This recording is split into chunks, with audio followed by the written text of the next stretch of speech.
All right, peace, y'all. This is week 2 of the work-based learning program, day number 6. Really excited to be continuing this work.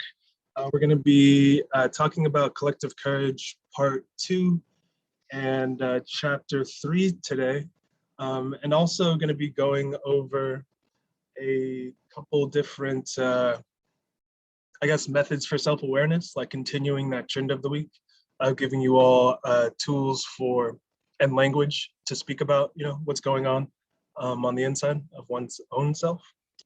So yeah, I appreciate you being here, Tut, and would you mind opening it up with page 48? Oh, I'm sorry, no, page 48 is wrong. What page is this? Page.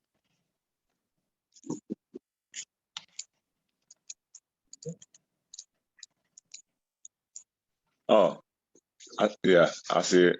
I see what we got. 79. Page 79, yeah. Yep, I'm there. Okay, Grand Rising family.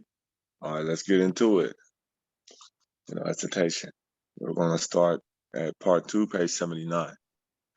And it says, when the invincible force of cooperation met the immovable mountain of prejudice, fear, ignorance, and lack of self-confidence, the mountain melted in the thin air. The invincible force forged ahead and is growing by leaps and bounds. And the red circle cooperative idea of 2 years ago is a reality today. Rosenberg, 1940. Sure.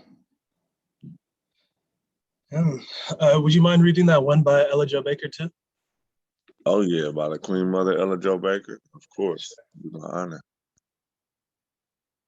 Almost hourly, the National Office of the Young Negroes Cooperative League is receiving a Macedonian call from those who are convinced that the Negro's economic future is largely in his own hands. Today is a letter from Mississippi or West Virginia. Tomorrow it is one from Arizona or California. But whether it is from north, south, east, or west, the substance is the same. The Young Negroes Cooperative League and its program is being looked upon as the way out for the Negro. Baker. Thank you, Ted. I just looked up what Macedonian call meant. That was one of the things I always just took for granted. So the first thing that popped up on Google says it's a God-given vision. It refers to a God-given vision similar to what Paul took in Acts, the Acts book of the Bible. They were having a Saul that turned into Paul. Yeah. They're like, yo, I see the light. Help me do this. Well, that's Macedonian. I'm about to use that. That's what's up. Thank you, brother. Yeah, for sure. Okay, so the rest of this intro into part 2, which is chapters 4, 5, 6, and 7, is largely going to be about benefits and lessons learned throughout the course of things. Chapter 4, what we're going to be going through today is about the different methods folks have used to study. Chapter 5 is about the Young Negroes Cooperatives League, really excited about that. Chapter 6 is about what was going on in the 1930s during the Great Depression. And chapter 7 focuses mainly on women and their role in cooperatives. And so this is the meat of the book and where a lot of the cool stuff happens. And so we'd like for prompt 1 is going to be for you all to go through this introductory section, which is about 5-ish pages. And in the benefits and lessons learned, pull out one of those. There's about 9 bullet points, tons of lessons. Pull out one of those, the one that's most relevant to you, and put it into prompt 1 for the day. Just a reminder We're going to be using the same general ed assignment portal every time.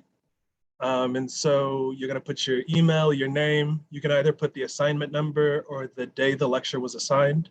And then you're going to get the prompts from the video, stick them in here, hit submit, and you'll be able to do multiple submissions through this form. Okay, so that's prompt one and our intro into what's going on in terms of the next few chapters of Collective Courage.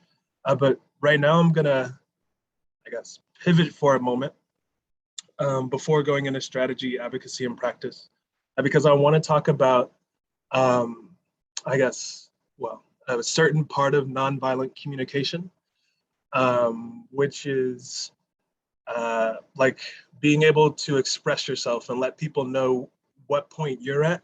So when you're like, telling them what you need for them, they have like the proper context, and you're also walking in awareness of like what you're holding in that conversation. And so from the Center of Nonviolent Communication, I got this like handout a few years ago. There's two of them, one for needs and one for feelings. Sometimes I feel as if I don't always have the words to say like what I need in the moment. And I find that, if I have the awareness to like pull up this chart, I can be like, oh, okay, this is what I need. I need some peace. that's what I really needed. Or, maybe I need some discovery. Like I'm feeling like everything's the same each day. And I don't necessarily have the word in my mind, but like knowing that this list is here, being able to return back to it helps me to like clarify what I need sometimes. And so you can see that there's some high level, I guess, subjects that they have here, but I mostly look at the words underneath.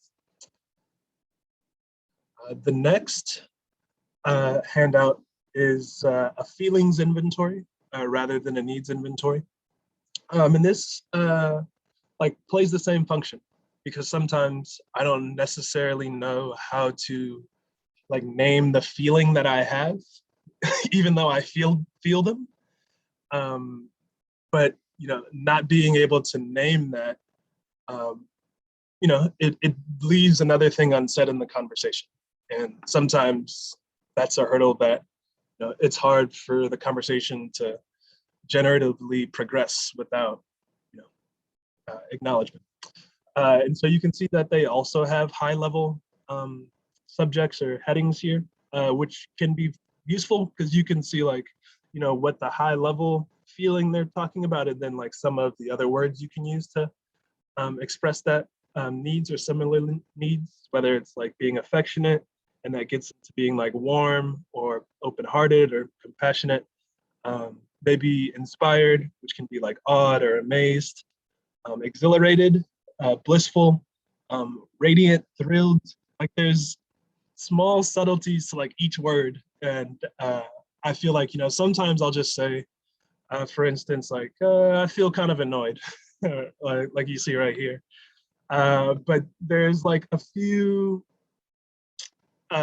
complexities underneath of that. Like, displeased is a little bit different than frustrated, which is a little bit different than exasperated, right? And so just like, I find that this helps because, yeah, if I'm not walking in awareness that like my feelings are creeping into the conversation, that doesn't mean that the feelings won't affect the conversation. It just means I'm not aware of it. But being able to like name it is one less thing that it's one less thing in a conversation that we have to try and like hurdle over, or like maybe on the other side of it, it's one less thing that we have to act like it doesn't happen or it's not existing. Just freeing up our space and capacity.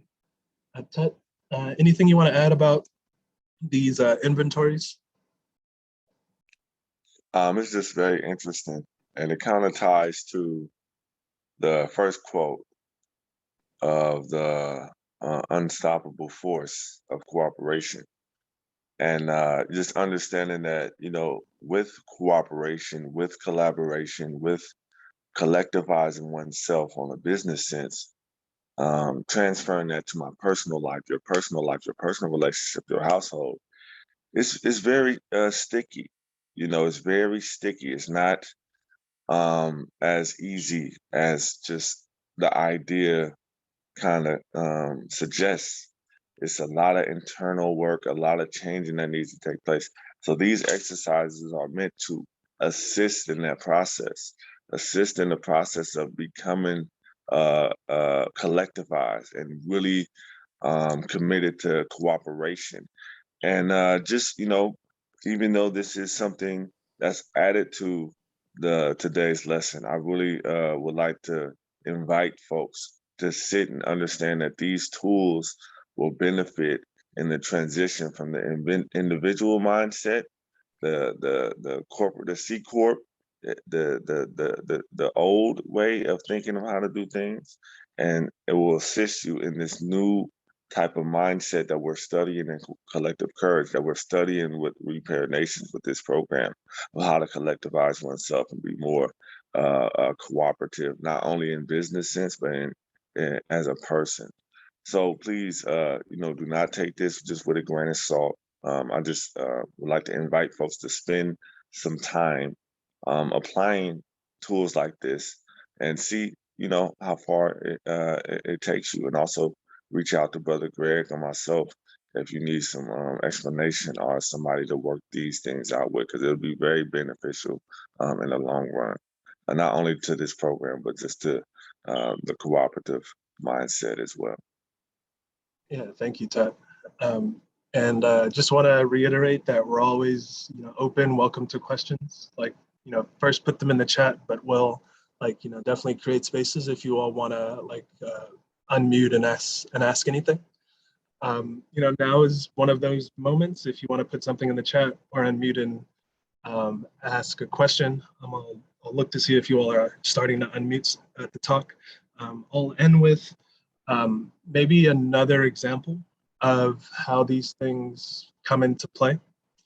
I think maybe 2 or 3 weeks ago, Tet was letting me know that it was seeming like I needed a break because there were certain undiscussed feelings that he was observing that were starting to leak into the work.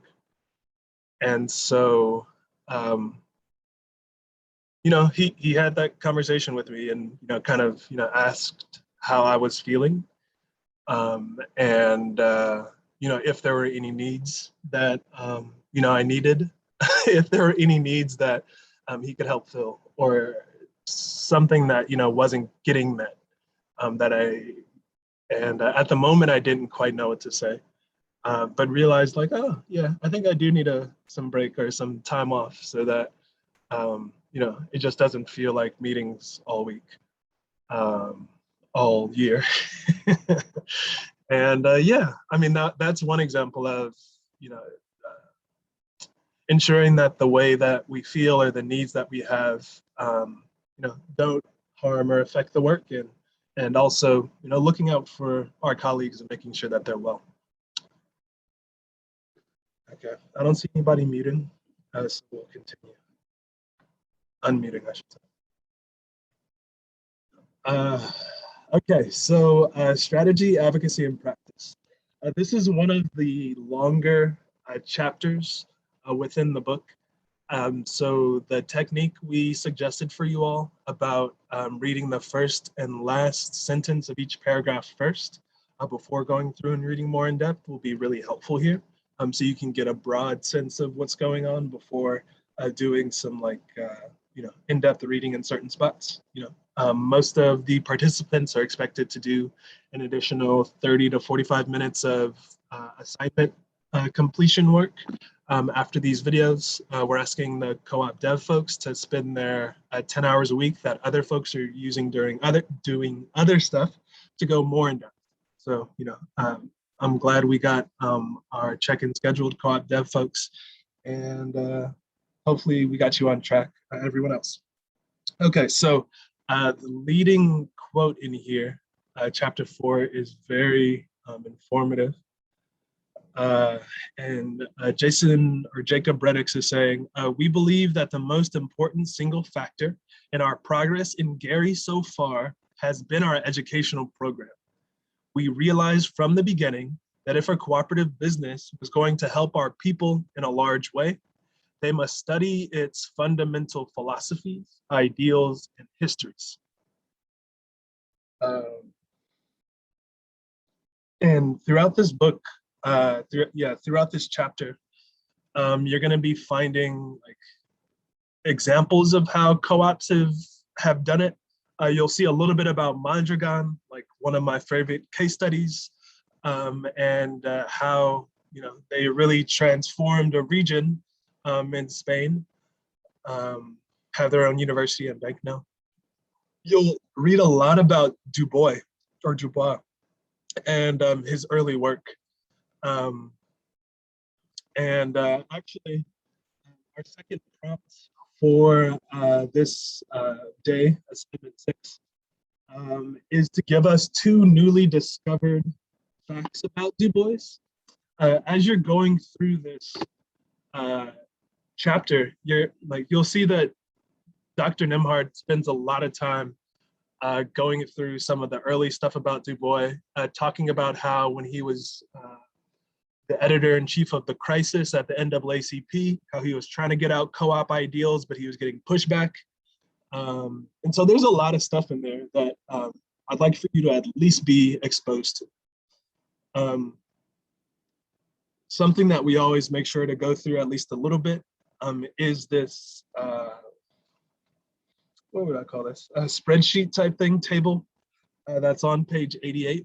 And it goes through some of the different types of education initiatives or programs that folks in the cooperative, economic development space have done. Almost every cooperative or successful cooperative has started with a study circle. And the more we go through the book, the more you'll start to see that it really does take study. There's new challenges or obstacles with each step we take in progress. There's been, curriculum development, pre-training and orientation, in-service training, networking and conference development, leadership development, public education.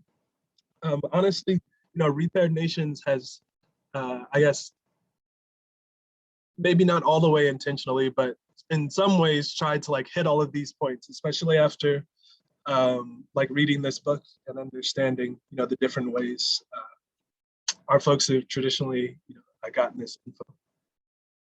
Ted, anything you want to add as we move forward? No, that's just you were speaking for me. You read my thoughts.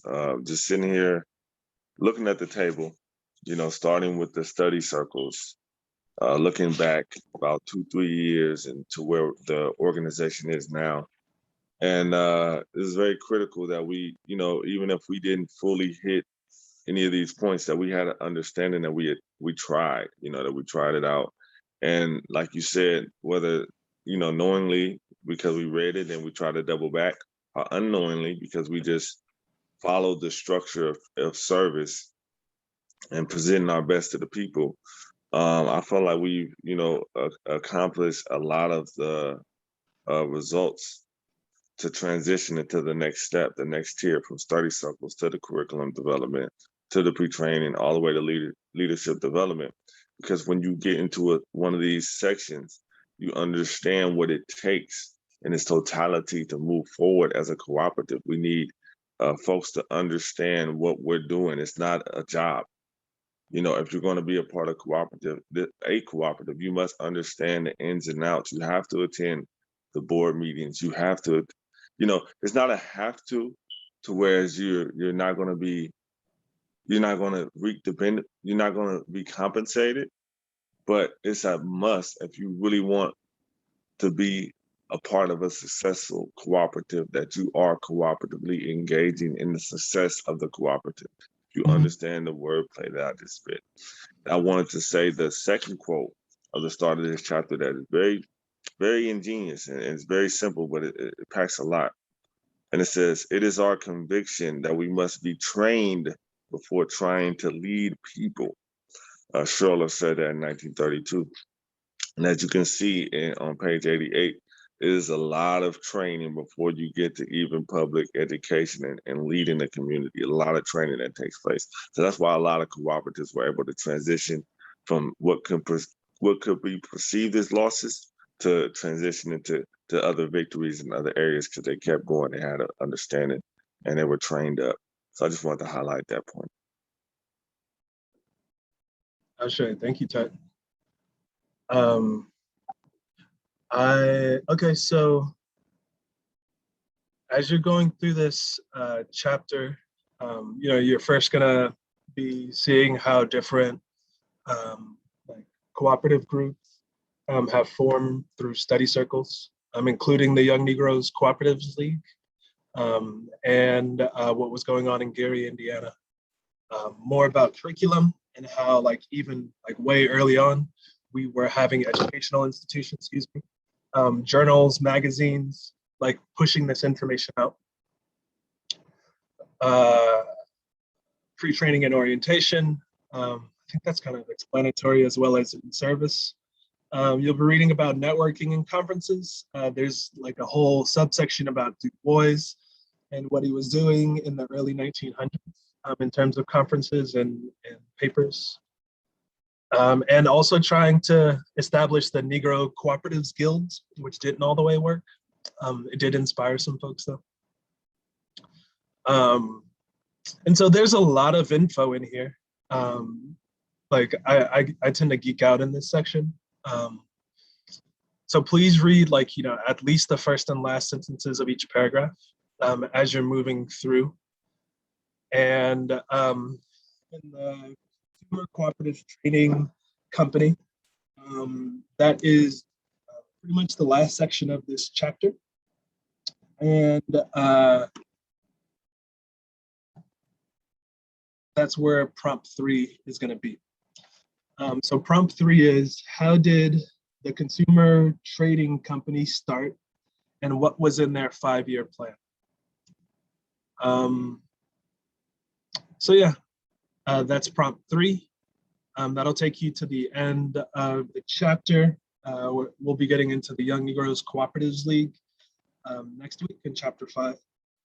And so just to recap what the prompts are, prompt 1 for assignment 6, one lesson learned from the part 2 section, which starts at page 79. 2 newly discovered facts about Du Bois that you picked up from chapter 4. And then prompt number 3, how did the Consumer Trading Company start, and what was in their 5-year plan? Ted, I'm out of material for the day. But yeah, I mean, I hope you all enjoy this chapter. Is there anything else you want to add before we commence or wrap up?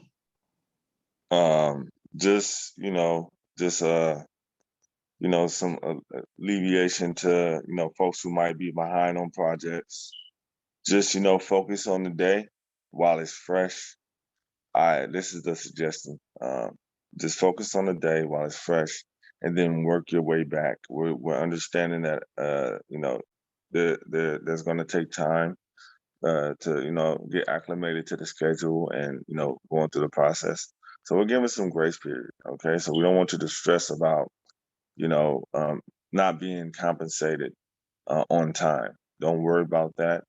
We're discussing things as a team to make sure that you're supported and you're not stressed with the day-to-day life. This is supposed to be something additive, very simple for you to do, and something that's knowledge that you can become knowledgeable about. So just focus on the task of the day and work back at your own pace. We have about a week or so of grace period. So once again, reach out, use us. We are actually on the clock. That's available throughout the day to be reached out to and to help. So, if you find yourself getting stressed or worried, I need some explanation, take a breather, focus on what you can do today, and reach out and connect, and we can help you with the other projects in the process. So much love. Congratulations for completing week 1. This is week 2. Let's keep going. And